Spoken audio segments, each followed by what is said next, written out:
শান্তি। একটু কল্পনা করুন তো, চারপাশের চেনা জগৎটা ধীরে ধীরে ভেঙে পড়ছে, চারদিকে চরম বিশৃঙ্খলা চলছে। হ্যাঁ, একটা ধ্বংসলীলা যাকে বলে। একদম তাই।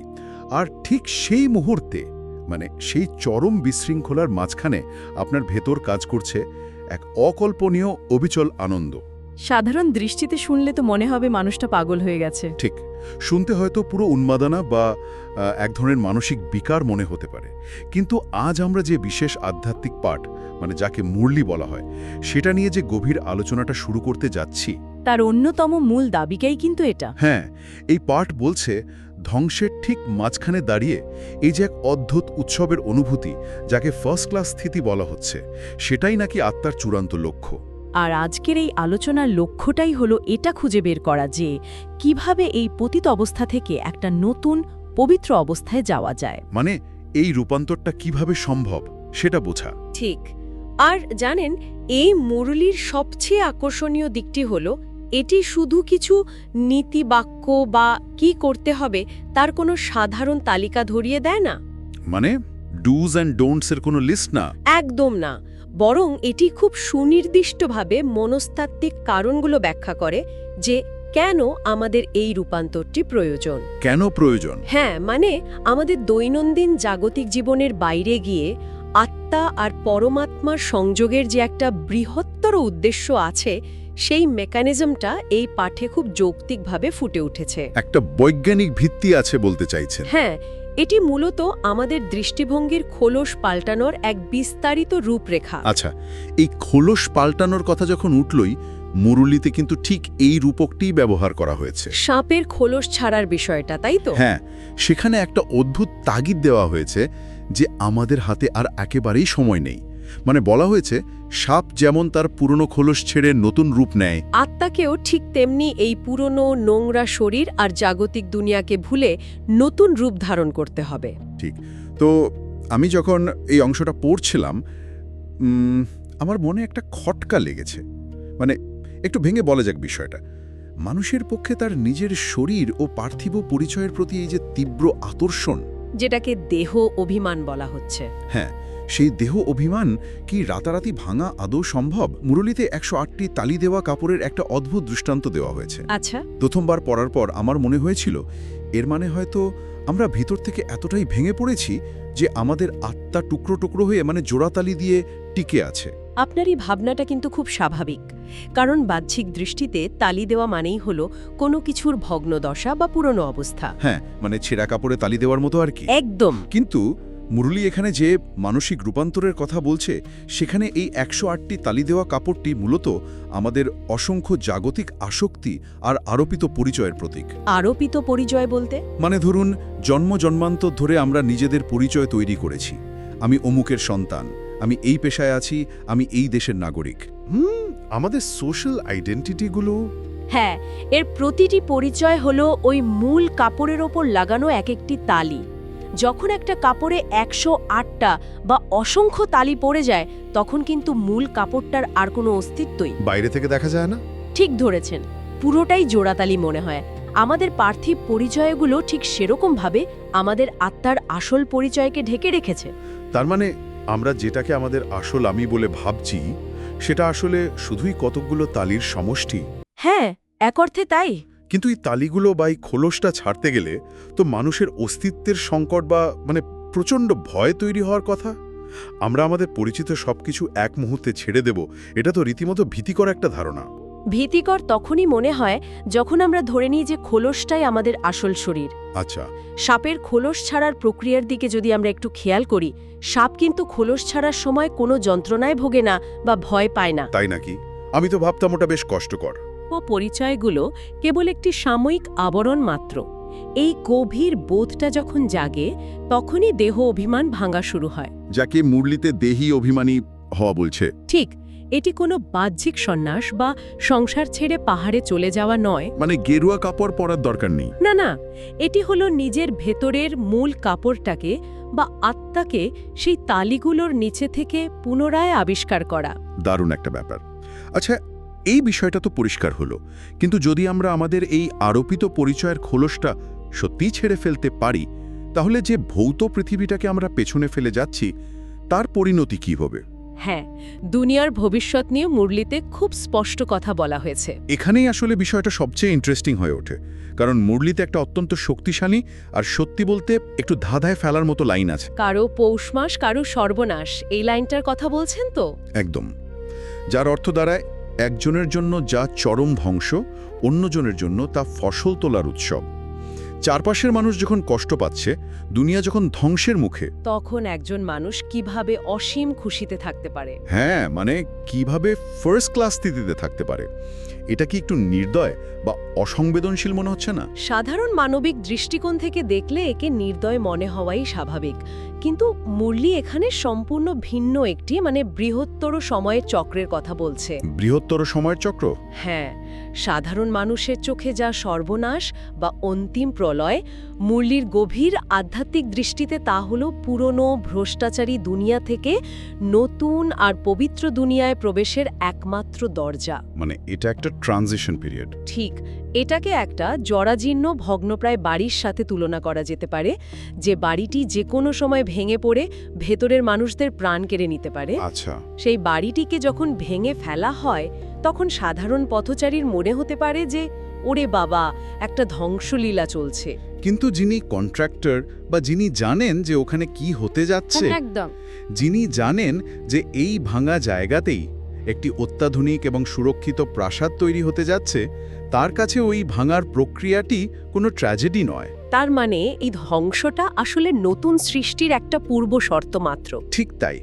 মুরলি বলছে, যারা নিজেদের মলুক বা ফরিস্তা হিসেবে তৈরি করছেন, অর্থাৎ যারা নিজেদের ওই জাগতিক খোলস থেকে মুক্ত করে ফেলেছেন, তাদের জন্য এই সময়টা কোনো ভীতির কারণ নয়, বরং এটা একটা উৎসবের মতো। হ্যাঁ, এটি হলো তাদের প্রিয়তমের সাথে, মানে পরমাত্মার সাথে নিজের আসল আত্মিক ঘরে ফিরে যাওয়ার এক চরম আনন্দময় মুহূর্ত। তো যখন কেউ জানেন যে তিনি একটি জরাজীর্ণ ভাড়া বাড়ি ছেড়ে নিজের আসল বাড়িতে ফিরে যাচ্ছেন, তখন চারপাশের দেয়াল ভেঙে পড়ার শব্দ তাকে আতঙ্কিত করার পরিবর্তে এক অসীম মুক্তির অনুভূতি দেয়, আর এই কারণেই ভেতরের স্থিতিটা তখন ভয়মুক্ত আর উৎসবমুখর হয়ে ওঠে। এই পুরনো বাড়ি ভেঙে নতুন প্রাসাদের পেছনে যুক্তিটা পরিষ্কার বুঝতে পারলাম। আচ্ছা, মুরলির বর্ণনা অনুযায়ী ভারত একসময় এমনই এক নতুন প্রাসাদ বা স্বর্ণযুগের মতো ছিল, তাই না? হ্যাঁ, একসময় ছিল। কিন্তু সেই নিখুঁত অবস্থা থেকে আজকের এই পতিত বা ভ্রষ্টাচারী অবস্থায় জগৎটা এসে দাঁড়ালো কিভাবে? এর জন্য যুগের চক্রটা বুঝতে হবে। হ্যাঁ, এখানে সময়চক্রের দারুণ একটা বিভাজন তুলে ধরা হয়েছে। সোনা, রূপা, তামা এবং লোহা। ভারত একসময় সম্পূর্ণ শতপ্রধান বা খাঁটি সোনা ছিল, যা এখন সময়ের সাথে সাথে তমপ্রধান বা লোহায় পরিণত হয়েছে। ঠিক। আর সবচেয়ে চমকপ্রদ ব্যাপার হলো, মুরলি দাবি করছে যে এই ভৌত জগতের পরিবর্তনের মূল কারণ হলো আত্মাতেই সময়ের সাথে সাথে খাদ বা ভেজাল পড়ে যাওয়া। আর এই খাদ পড়া প্রক্রিয়াটি খুব গভীরভাবে বোঝার মতো একটা বিষয়। মানুষ তো শতাব্দীর পর শতাব্দী ধরে মনে করে আসছে যে আত্মা অপবিত্র হয়ে গেলে গঙ্গা স্নান করতে হবে। হ্যাঁ, ভাবত যে পবিত্র তীর্থস্থানের জলে স্নান করলেই সব পাপ ধুয়ে যাবে আর আত্মা পুনরায় পবিত্র হয়ে যাবে।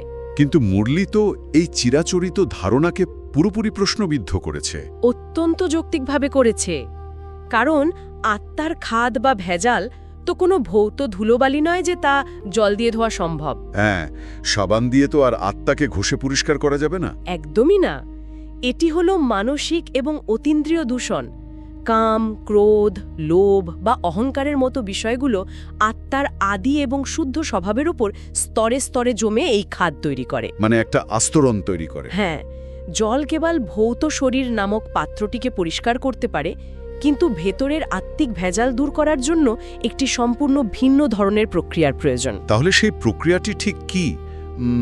একজন স্বর্ণকার যেমন সোনা থেকে খাদ বের করার জন্য আগুন ব্যবহার করেন, আত্মারই খাদ পোড়ানোর জন্য কি কোনো বিশেষ মানসিক আগুনের কথা বলা হয়েছে? একদম নিখুঁত একটা দৃষ্টান্ত দিয়েছেন আপনি।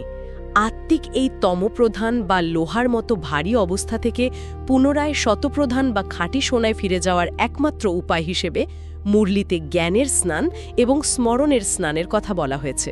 আচ্ছা, এই স্মরণের স্নান জিনিসটা কি? এই স্মরণের স্নানকেই মূলত যোগ বলা হয়। পরমপিতাকে নিরন্তর এবং একনিষ্ঠভাবে স্মরণের যে মানসিক তীব্রতা, সেটি এখানে আগুন হিসেবে কাজ করে। মানে এখানে জপ তপ উপবাস বা তীর্থযাত্রার মতো কোনো বাহ্যিক নিয়ম কানুনের চেয়ে নিজের ভেতরের চিন্তার গতিপথকে পরমাত্মার সাথে যুক্ত করার উপর সবচেয়ে বেশি জোর দেওয়া হয়েছে। আর এই সংযোগের ফলে যে আধ্যাত্মিক শক্তি তৈরি হয়, কেবল তাই আত্মার ভেতরের সেই দীর্ঘদিনের জমে থাকা খাদ পুড়িয়ে ছাই করে দিতে পারে। একদম ঠিক। এই জ্ঞানের স্নান বা স্মরণের আগুনের কথায় আমার মনে আরেকটা প্রশ্ন জাগছে। সাধারণত আধ্যাত্মিকতার এমন গভীর চর্চা বা যোগ সাধনা বলতে তো আমরা বুঝি সংসার ত্যাগী সন্ন্যাসীদের জীবন। হ্যাঁ, আমাদের সাধারণ ধারণা তো সেরকমই। কিন্তু এই মুরলির অত্যন্ত প্রগতিশীল আর ভিন্নধর্মী একটা দিক হল, এটি সাধারণ গৃহস্থ মানুষের জন্য ডবল কোর্সের কথা বলছে। হ্যাঁ, এটা মুরলির একটা অন্যতম শক্তিশালী দিক। এটি আধ্যাত্মিকতাকে সমাজের প্রতিটি সাধারণ মানুষের জন্য অত্যন্ত প্রাসঙ্গিক করে তোলে। মানে মুরলিতে স্পষ্টভাবে বলা হয়েছে যে গৃহস্থ ব্যবহারে বা সংসারের সমস্ত দায়িত্ব পালনের মাঝে থেকেও এই জ্ঞান অর্জন করা সম্ভব। একদম সম্ভব। কিন্তু আমার কৌতূহল হচ্ছে, মানে সংসারের এত চাপ, এত দ্বন্দ্ব, এর মাঝে এই চর্চা কিভাবে সম্ভব? আর মুরলিতে এও বলা হয়েছে যে নতুনরা, বিশেষ করে কন্যারা, অনেক সময় পুরনো সাধকদের চেয়েও দ্রুত উন্নতি করে এগিয়ে যায়। হ্যাঁ, এর পেছনের মনস্তত্ত্ব আসলে কি? এই বিষয়টি মুরলির একটি অত্যন্ত যুগান্তকারী দিক। মুরলিতে মনমানা ভাব মন্ত্রটির আসল অর্থ বিশ্লেষণ করা হয়েছে। মানমনা ভাব। হ্যাঁ, জয়পুর মিউজিয়ামের হঠযোগের বিভিন্ন শারীরিক কসরতের নমুনার কথা উল্লেখ করে খুব সুন্দরভাবে বোঝানো হয়েছে যে সত্যিকারের রাজযোগ কোনো শারীরিক কষ্ট বা শরীরকে উল্টোপাল্টা বাঁকানোর বিষয় নয়। মানে শ্বাস আটকে বসে থাকার ব্যাপার নয়। একদম না। রাজযোগ হল অত্যন্ত আরামে বসে নিজের বুদ্ধির দ্বারা পরম পিতার সাথে একটি অটুট সম্পর্ক স্থাপন করা। আচ্ছা। আর গৃহস্থের দৈনন্দিন জীবনে এই ডাবল কোর্স বা দ্বৈত ভূমিকা আসলে একটা মানসিক লিফটের মতো কাজ করে। লিফট কিভাবে?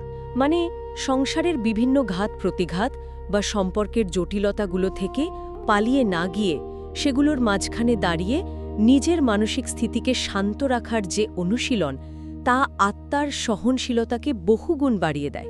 ও, মানে চ্যালেঞ্জের মুখোমুখি হয়েই নিজেকে তৈরি করা। ঠিক তাই। আর অন্যদিকে কন্যাদের কথা যা বলা হলো, সামাজিক কাঠামোতে তারা সাধারণত অনেক বেশি ত্যাগ, মানিয়ে নেওয়া আর সেবার মানসিকতা নিয়ে বড় হয়। এটা খুব সত্যি কথা। তাই তাদের ভেতরে এই মনমনাভব বা নিজের অহংকার ত্যাগ করে মনকে পরমাত্মায় সমর্পণ করার প্রবৃত্তিটা খুব প্রাকৃতিকভাবেই কাজ করে। এই মনস্তত্ত্বটা বেশ যুক্তিসঙ্গত। নতুনদের দ্রুত এগিয়ে যাওয়ার বিষয়টা মানে আমার কাছে অনেকটা কম্পিউটারের নতুন অপারেটিং সিস্টেম ইনস্টল করার মতো মনে হচ্ছে। হ্যাঁ, খুব ভালো একটা উদাহরণ এটা। যার সিস্টেমে আগে থেকেই কোনো পুরানো বা ভুল সফটওয়্যার ইনস্টল করা নেই, তার জন্য নতুন নিয়মগুলো শেখা অনেক সহজ। একদম। পুরনো সাধকদের হয়তো তাদের দীর্ঘদিনের শেখা অনেক অভ্যাস বা সংস্কারের বোঝাকে আগে আনইনস্টল করতে হয়, যা নতুনদের ক্ষেত্রে প্রয়োজন হয় না। তাই তারা এই লিফট ব্যবহার করে খুব দ্রুত আধ্যাত্মিক উন্নতি করতে পারে। এই তুলনাটা অত্যন্ত প্রাসঙ্গিক। আর ঠিক এই কারণেই মুরেলিতে বারবার অতীতকে ভুলে নিজেকে একটি নতুন স্লেট বা ফাঁকা পাতা ইসেদে তৈরি করার ওপর জোর দেওয়া হয়েছে। আচ্ছা। যখন কারো এই নতুন অপারেটিং সিস্টেম ইনস্টল হয়ে যায়, অর্থাৎ সে রাজযোগীর শিক্ষায় পারদর্শী হয়ে ওঠে, তখন তার একটি নতুন দায়িত্ব তৈরি হয়। আর এখান থেকেই আসে আধ্যাত্মিক সেবার ধারণাটি। সেবার কথা মুরলিতে খুব জোরালোভাবে বলা হয়েছে। মানুষের মাঝে জ্ঞান ছড়ানোর জন্য প্রদর্শনী করা, গ্রামে গ্রামে গিয়ে প্রজেক্টরের মাধ্যমে বোঝানো, এসব আধুনিক উদ্যোগের কথাও বলা হয়েছে। হ্যাঁ, আধ্যাত্মিকতার প্রসারে আধুনিক প্রযুক্তির ব্যবহার। কিন্তু মুরলিতে সেবা বা জ্ঞান দেওয়ার ক্ষেত্রে একটি ভীষণ জরুরি আর কঠোর শর্ত দেওয়া হয়েছে। যিনি ভাষণ দেবেন বা সেবা করবেন, তার নিজের যেন বিন্দুমাত্র দেহ অভিমান না থাকে। খুব গুরুত্বপূর্ণ একটা শর্ত। এই শর্তটা কেন এত অপরিহার্য? এই বিষয়টাকে আমি যদি একটু অন্যভাবে ভাবি, ধরুন কেউ একটি আধুনিক কৃত্রিম বাস্তবতার খেলা মানে VR সিমুলেশনে মগ্ন, চোখে একটি বিশেষ পর্দা বা হেডসেট লাগানো আছে। আচ্ছা, ভার্চুয়াল রিয়ালিটি হেডসেট? হ্যাঁ, গেমের ভেতর যখন কোনো ভয়ঙ্কর পরিস্থিতি তৈরি হয়, সে যদি ভুলে যায় যে সে হেডসেট পরে আছে, তবে সে সত্যি আতঙ্কিত হয়ে পড়বে। একদম, কারণ সে ওটাকে সত্যি ভাবছে। কিন্তু যদি তার মনে থাকে যে তার আসল পরিচয় ওই হেডসেট পরা বাইরের মানুষটা, তখন আর ভয় কাজ করে না।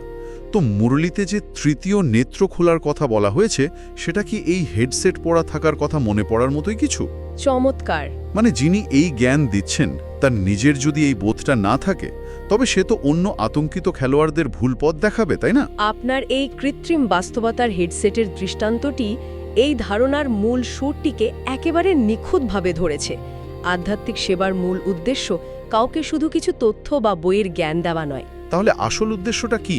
এর আসল উদ্দেশ্য হল মানুষের আত্মার সেই জ্ঞানের তৃতীয় নেত্র খুলে দেওয়া, যাতে সে বুঝতে পারে ভৌত শরীরটা কেবল একটা হেডসেট।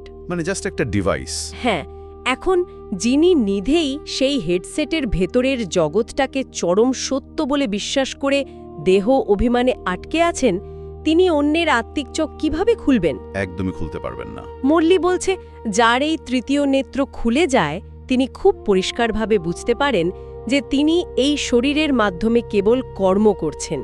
এই শরীরটা হলো একটা পোশাক, আর তিনি হলেন এই পোশাকের ভেতরের আসল চালক, একটি অবিনশ্বর আত্মা, একজন ড্রাইভারের মতো। ঠিক যখন একজন বক্তা এই আত্মিক চেতনায় বা ত্রিনেত্রী অবস্থায় থেকে কথা বলেন, তখন তার কম্পন বা ভাইব্রেশন সরাসরি অন্যের আত্মাকে স্পর্শ করে, আর এভাবেই ধীরে ধীরে এই আধ্যাত্মিক জ্ঞান গ্রহণকারী মানুষদের পরিবার বৃদ্ধি পেতে থাকে, যার ফলস্বরূপ সেই কাঙ্ক্ষিত নতুন দুনিয়া বা রাজত্ব স্থাপিত হয়। কি অসাধারণ আর যুক্তিক একটি আধ্যাত্মিক রূপরেখা! হ্যাঁ, পুরো বিষয়টা একটা সুতোয় গাঁথা। আজকের এই গভীর আলোচনা থেকে আমরা দেখতে পেলাম যে রূপান্তরের এই যাত্রাটি আসলে কতটা মনস্তাত্ত্বিক। আমরা সাপের খোল ছাড়ার রূপকের মাধ্যমে শিখলাম কিভাবে আমাদের আরোপিত পার্থিব পরিচয়ের তালি দেওয়া কাপড়টিকে ধীরে ধীরে খুলতে হয়। পুরনো পরিচয়ের বাইরে গিয়ে আত্মাকে চেনা। হ্যাঁ, আমরা বুঝতে পারলাম যে পুরনো জগতের ধ্বংস কোনো ট্র্যাজেডি নয়, বরং এটি হলো আত্মার নিজের আসল ঘরে ফেরার প্রস্তুতি। সবচেয়ে বড় শিক্ষাটা ছিল এই যে আমাদের এই দৈনন্দিন জীবনের কোলাহল ছেড়ে পাহাড়ে যাওয়ার কোনো প্রয়োজন নেই। সংসারের দায়িত্ব পালনের মাঝখানেই সবকিছু সম্ভব। একদম, সংসারের মাঝখানেই স্মরণের আগুনের মাধ্যমে আত্মার খাদ দূর করা সম্ভব। আর পরিশেষে কৃত্রিম বাস্তবতার সেই হেডসেট খুলে নিজের আসল আত্মিক সত্তাকে চিনে নেওয়ার যে শর্ত, তা আধ্যাত্মিক সেবাকে এক নতুন মাত্রায় নিয়ে যায়। এই পুরো যাত্রার একটি চমৎকার সারমর্ম উঠে এসেছে আপনার কথায়। তবে এই আলোচনা শেষ করার আগে আমি মুরলির একদম শেষের অংশ থেকে, যাকে বরদান ও স্লোগান বলা হয়, সেখান থেকে একটি গভীর চিন্তার বিষয়ে আমাদের শ্রোতাদের সাথে ভাগ করে নিতে চাই। অবশ্যই। মুরলিতে একটি অত্যন্ত শক্তিশালী কথা বলা হয়েছে, কোমলতাকে শক্তিতে পরিবর্তন করে মায়াজিত হতে হবে এবং ত্রিকাল দর্শনীর আসনে বসে সমস্ত কর্ম করতে হবে। কোমলতাকে শক্তিতে পরিবর্তন করা? হ্যাঁ, কোমলতা বলতে এখানে দুর্বলতা বা আবেগের বশবর্তী হওয়াকে বোঝানো হয়েছে, যা জয় করতে পারলে মানুষ মায়ার বাঁধন বা সব ধরনের বিভ্রান্তি থেকে মুক্ত হতে পারে। আচ্ছা, আর এই ত্রিকালদর্শী ধারণাটি একটু বুঝিয়ে বলবেন কি? এর মানে কি, যিনি অতীত, বর্তমান এবং ভবিষ্যৎ তিনটি কালই একযোগে দেখতে পান? একেবারে তাই। একজন মানুষ যখন কেবল বর্তমান মুহূর্তের সুবিধা বা আবেগের ওপর ভিত্তি করে কোনো সিদ্ধান্ত নেয়, তখন সে প্রায়শই ভুল পথে পা বাড়ায়। হ্যাঁ, টেম্পোরারি ইমোশনের সিদ্ধান্ত নেওয়া। কিন্তু ত্রিকালদর্শী হলেন তিনি, যিনি একটি সিদ্ধান্ত নেওয়ার আগে তার অতীতের শেকড়, বর্তমানের স্থিতি এবং ভবিষ্যতের সম্ভাব্য বৃহত্তর পরিণতি, এই তিনটি জিনিসকে একই সমান্তরালে রেখে বিচার করতে পারেন। এটি সত্যি আমাদের নিজেদের জীবনকে নতুনভাবে দেখার জন্য দারুণ একটা ভাবনার খোরাক। হ্যাঁ, একটু ভেবে দেখার মতো বিষয়। আমাদের শ্রোতাদের বলছি, একটু ভেবে দেখুন তো, যদি আমরা আমাদের প্রতিদিনের ছোট ছোট সিদ্ধান্তগুলো, হোক তা কোনো পারিবারিক সংকট, কর্মক্ষেত্রের দ্বন্দ্ব বা নিজের ভেতরের কোনো অন্তর্দ্বন্দ্ব, হ্যাঁ, কেবলমাত্র বর্তমানের রাগ, অভিমান বা ওই তথাকথিত কোমলতা থেকে না নিয়ে একজন ত্রিকালদর্শীর মতো সময়চক্রের ওই বৃহত্তর লেন্স দিয়ে বিচার করতাম, তাহলে আমাদের এই সাধারণ ভুলে ভরা জীবনটা ঠিক কতটা অসাধারণ আর নিখুঁত হয়ে উঠতে পারত। বর্তমানের ছোট্ট একটা আবেগের বশবর্তী না হয়ে পুরো সময়চক্রের দৃষ্টি দিয়ে নিজের প্রতিটি কর্মকে দেখা, এটি সত্যি যে কারো সিদ্ধান্ত নেওয়ার পদ্ধতিকে আমূল বদলে দিতে পারে। এই অসাধারণ আর গভীর ভাবনাটা নিয়েই আমরা আজকের এই গভীর আলোচনা এখানেই শেষ করছি। মুরলীর এই মনস্তাত্ত্বিক আর আধ্যাত্মিক যাত্রায় আমাদের সঙ্গী হওয়ার জন্য অনেক অনেক ধন্যবাদ। আপনাকেও ধন্যবাদ। নতুন কোনো বিষয়, নতুন কোনো অন্তর্দৃষ্টি নিয়ে এভাবেই আবারও কথা হবে। ততক্ষণের জন্য নিজেদের ভেতরের সেই তৃতীয় নেত্রটিকে জাগ্রত রাখার চেষ্টা করুন। ভালো থাকবেন সবাই। ওম শান্তি। ওম শান্তি।